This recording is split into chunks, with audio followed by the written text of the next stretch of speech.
L'édition régionale. Bonjour à toutes et à tous, ravi de vous retrouver pour un nouveau journal. L'actualité du jour en images en 8 minutes, l'actualité près de chez vous. D'abord vos prévisions météo avec encore beaucoup de grisailles et de nuages dans les prochaines heures. Et pour ce mercredi, eh bien, on aura des pluies partout dans la région, avec encore malheureusement des températures un peu fraîches, en tout cas inférieures au normal de saison. On en reparlera juste après ce journal. D'abord dans cette édition, un sujet qui préoccupe et intéresse tout le monde. En ce moment, le prélèvement de l'impôt à la source, après avoir reçu votre fiche de paye actualisée fin janvier, vous connaissez désormais bien la différence. De son côté, la Direction générale des finances publiques a dressé hier un premier bilan positif de ce changement de protocole. Dans le Nord, 50 092 foyers ont modifié leur situation et leurs données pour le calcul de leur impôt sur le revenu. 60% l'ont fait à la baisse, 40% à la hausse. Du côté des entreprises aussi, le bilan est positif, les employeurs étant parvenus à changer leur système de paye à temps. À ce propos, on écoute un responsable de la Direction générale des finances publiques interrogé par Edil Gunaï. Pour les professionnels, l'enjeu c'est évidemment qu'ils soient prêts à l'étape du 1er janvier, c'est-à-dire qu'ils aient modifié leur logiciel, leur système de paye. C'est ce qu'ils ont tous fait, public et privé, à leur initiative et puis avec notre accompagnement quand il était nécessaire. Et puis le résultat devait se voir sur les fiches de paye versées aux salariés, du public comme du privé.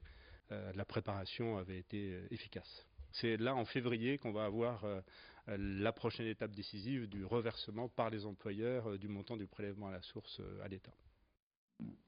L'information en France et dans la région aussi, c'est l'instauration de la loi agriculture et alimentation qui fait beaucoup réagir depuis quelques jours.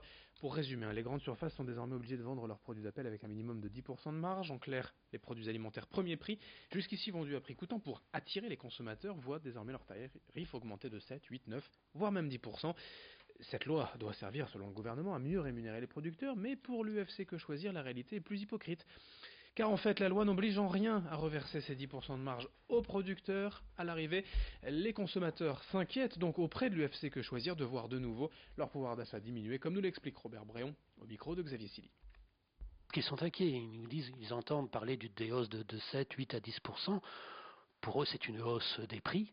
Et effectivement, ils sont inquiets. Donc on doit un peu quand même les rassurer en leur disant que ça touche quelques produits, mais c'est quand même 500, 600, 700 produits dans un hyper. Hein, c'est pas rien. Si vous avez l'habitude d'acheter les prix les plus bas, c'est-à-dire les prix d'appel, ça va faire entre 7, 8 et 10%. Si vous avez des achats qui se font plus globalement sans faire attention au prix d'appel, ça sera 2, 3 ou 4%. Mais c'est toujours ça en plus. C'est toujours ça en plus et surtout, c'est le discours qu'on nous impose, quoi. C'est ce que l'on nous dit. Encore une fois, on a l'impression d'être les dindons de la farce. Autre actualité nationale, toujours le Conseil constitutionnel vient de confirmer la loi de 2016 pénalisant non plus les prostituées mais leurs clients. En cas de flagrant délit, ces derniers peuvent être invités à suivre un stage de sensibilisation ou une amende de 1 500 €. Pour l'association Le Nid, qui milite pour l'abrogation de la prostitution, cette décision est un soulagement. En effet, ses membres affirment depuis toujours que la prostituée est avant tout la victime qui subit les pressions, les violences de son proxénète. Pour l'association, c'est bien le client qui doit donc être pénalisé puisque c'est lui qui entretient cette situation. Pour les membres du Nid, l'équation est simple.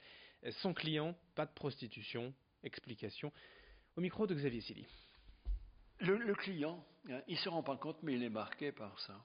Vous savez, pourquoi? Parce que quand un homme achète une passe, achète du sexe, quoi, d'abord, il en tire quoi? Il en tire souvent du déception. Et c'est pour ça que souvent il retourne parce qu'il pense que la prochaine fois il va trouver mieux. Forcément son regard sur les femmes. Quand on parle aujourd'hui des relations hommes-femmes, moi je dis que tant qu'il y aura de la prostitution, les rapports entre les hommes et les femmes sont toujours difficiles. Parce que quand on peut aller sur les trottoirs d'huile et en acheter une, entre guillemets, qu'est-ce que ça vaut une femme? Ça vaut rien. Ça vaut 30 €, ça vaut 35 €. Le regard est complètement changé. On évoque également dans l'actualité sociale ces rassemblements en commun aux syndicats et aux Gilets jaunes pour une première. La grève générale de ce 5 février va entraîner des manifestations communes, peut-être un début de convergence entre les Gilets jaunes, présents depuis plus de 2 mois dans l'actualité, dans les manifestations et rassemblements, et les syndicats plus traditionnels, dirons-nous, la CGT, FO, Force ouvrière, Solidaire, et des syndicats d'enseignants mais d'étudiants également, qui vont donc tous manifester ensemble pour une justice fiscale et sociale, pour la hausse des salaires, la hausse du pouvoir d'achat. On ne manquera pas bien sûr d'en reparler dans nos prochaines éditions. Ce lundi matin et toute la journée d'ailleurs, quelques 250 collégiens de toute la région étaient présents à l'aéronef à Lille pour le projet Silence on signe, pour découvrir le chant-signe. C'est une discipline méconnue en France qui mêle musique, langue des signes et expression culturelle.